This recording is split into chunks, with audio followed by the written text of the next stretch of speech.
Bana Mariam anapata wakati mgumu sana baada ya Hala kuamua kuondoka nyumbani bila kumpa taarifa yoyote, ila alichokiacha aliandika tu barua ambayo ilikuwa inadhihirisha kwamba hayupo, na Mariam alijitahidi kumtafuta, ameenda shuleni akamkosa.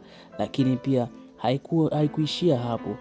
Ilibidi aende akamtafute sehemu mbalimbali, akaenda hadi kwa yule mama yake mzazi ambaye bado hajui kama ni mama yake mzazi, lakini alifika paka pale kwa ajili ya kwenda kumwangalia Hala kama amefika maeneo yale, kwa sababu Hala alisikia maneno ambayo mama yake wa kambo na Mariam alikuwa akiongea, ambaye alikuwa anataka Hala arudishwe nyumbani siku inayofuata.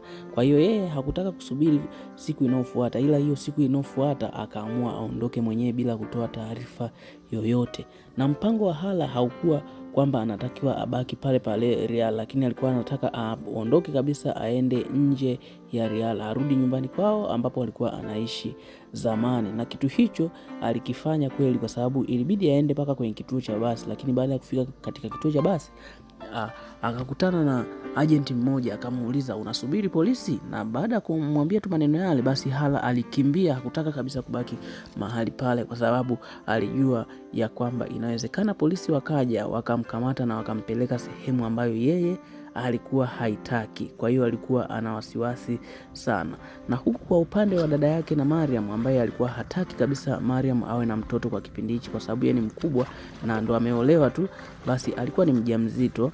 Lakini ilibidi aende akatoe mimba ile, kwa sababu mimba ile ilikuwa ina tatizo, na akaambiwa na daktari kama ataiacha asubiri paka kuzaa, basi kutakuwa kuna changamoto kwake yeye pamoja na mtoto ambaye amembeba tumboni. Na kweli aliamua kurudi hospitali na akakubali kutoa mimba ile. Akasema ninatoa mimba hii si kwa sababu simpendi mwanangu, ila ni kwa sababu sitaki mama yangu aaibike, lakini pia nataka mama yangu heshima yake iendelee kuwepo kwake katika jamii inayomzunguka.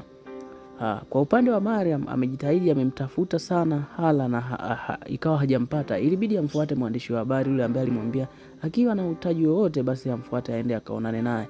Lakini baada ya kufika akaulizwa, Mariam kuna shida gani? Mariam akajibu ya kwamba Hala ameondoka bila kunipa taarifa yoyote, na walikubaliana wakutane kituo cha mabasi makubwa ili kujua Hala ameelekea uelekeo gani. Na kweli walikwenda, lakini ilinusurika, ilitokea kidogo tu wakutane kati ya mama yake mzazi na Hala pamoja na Mariam, lakini ikatokea wakawa hawajakutana. Lakini Mariam pia leo tunaona ameamua afunguke kwa mama yake huyu wa kambo.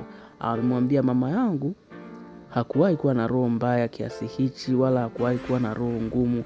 Alinilea kama binti yake, pamoja na kwamba mimi sio mtoto halali wa kwake, lakini sielewi hii roho ameitoa wapi. Aliongea maneno yale kwa uchungu sana, mpaka ikafikia hatua mama huyu mama wa kambo akajisikia vibaya yeye mwenyewe, akaanza kulia.